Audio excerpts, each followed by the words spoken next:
ఓం గణేశాయ నమః. కార్తీక పురాణం 7వ అధ్యాయము. కార్తీక మాస కర్తవ్య వివిధ ధర్మాలు.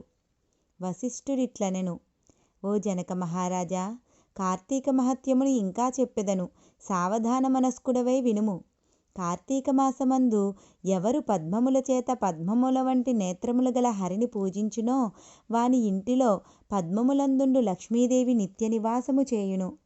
కార్తీక మాసంలో భక్తితో తులసీ దళములతోనూ జాజి పువ్వులతోనూ హరిని పూజించువారు తిరిగి భూమియందు జన్మించరు. కార్తీక మాసంలో మారేడు దళములతో సర్వవ్యాపకుడైన హరిని పూజించిన వారు తిరిగి భూమియందు జన్మించరు.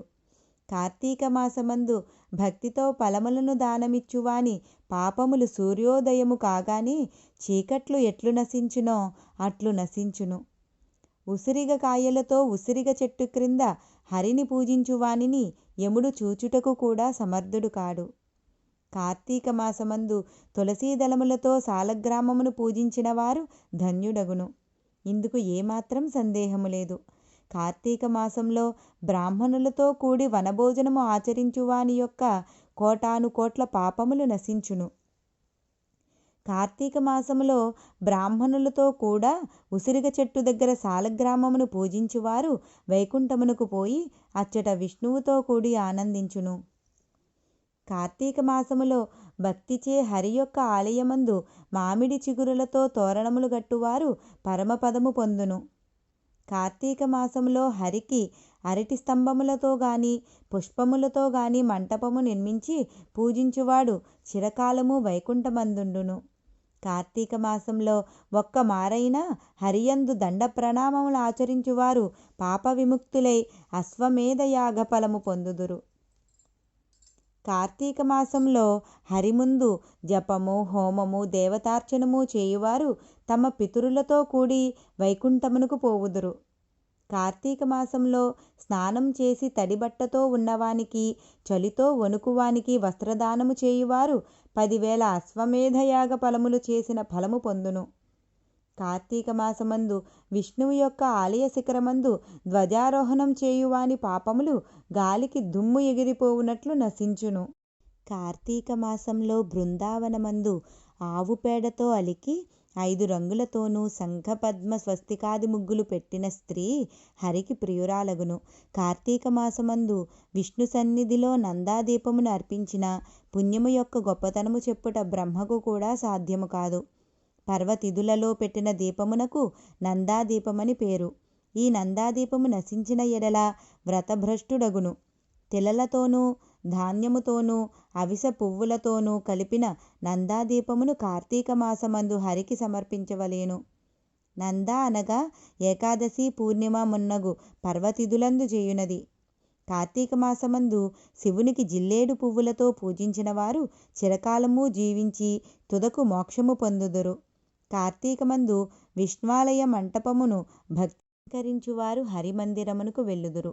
కార్తీక మాసమందు హరిని మల్లెపువ్వులతో పూజించువాని పాపములు సూర్యోదయానంతరం చీకటి నశించునట్లు నశించును. కార్తీక మాసమందు తులసి గంధములతో సాలగ్రామమును పూజించువారు పాప విముక్తుడై విష్ణులోకమును పొందును. కార్తీక మాసమందు హరి సన్నిధిలో స్త్రీ గాని పురుషుడు గాని నాట్యము చేసిన ఎడల పూర్వజన్మ సంచితమైన పాతకములు కూడా నశించును. కార్తీక మాసమున విష్ణాలయమందు అలంకారము చేయువారు లేక చేయించువారు వైకుంఠమందు సాయుధ్యముక్తి పొందును. కార్తీక మాసమందు భక్తితో అన్నదానమాచరించువాని పాపములు పెనుగాలిచే గాలికి మబ్బుల వలె విడిపోవును. కార్తీక మాసమందు తిలదానము, మహానదీ స్నానము, బ్రహ్మపత్ర భోజనము, అన్నదానము ఈ 4 ధర్మములను చేయవలెను. బ్రహ్మపత్ర భోజనము అనగా మోదుగ ఆకుల విస్తరిలో భోజనము చేయుట. కార్తీక మాసమందు స్నానము, దానము యథాశక్తిగా చేయని వారు 100 జన్మములందు కుక్కగా పుట్టి తరువాత చండాలుడగును. స్త్రీ కాని పురుషుడు కాని కార్తీక వ్రతం ఆచరించని వారు ముందు గాడిదగా జన్మించి తరువాత 100 మారులు కుక్కగా జన్మించును. కార్తీక మాసమందు కదంబ పువ్వులతో హరిని పూజించువారు సూర్యమండలమును ఛేదించుకుని స్వర్గమునకు పోవును. మొగలి పువ్వులతో భక్తితో హరిని పూజించువారు 7 జన్మలందు వేదాంగ పారంగతుడై బ్రాహ్మణుడుగా జన్మించును. పద్మములతో హరిని పూజించువారు సూర్యమండలమందు చిరకాలము నివసించును.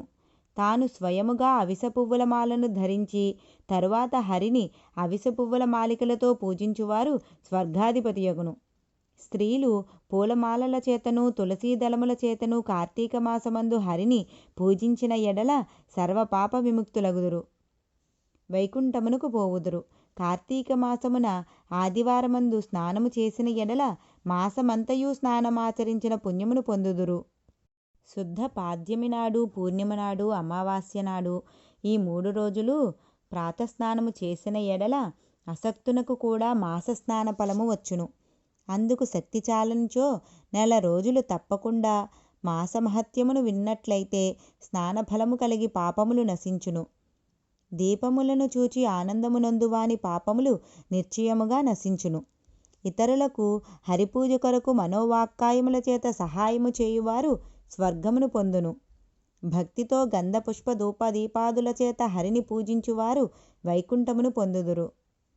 ఈ మాసమున హరి సన్నిధిలో జపమాచరించని వాడు భూమియందు 7 జన్మములందు నక్కగా జన్మించును. ఇందుకు ఏమాత్రం సందేహం లేదు. కార్తీక మాసమున సాయంకాలమందు హరి సన్నిధిని పురాణ కాలక్షేపమును చేయువారు వైకుంఠమును చేరుదురు.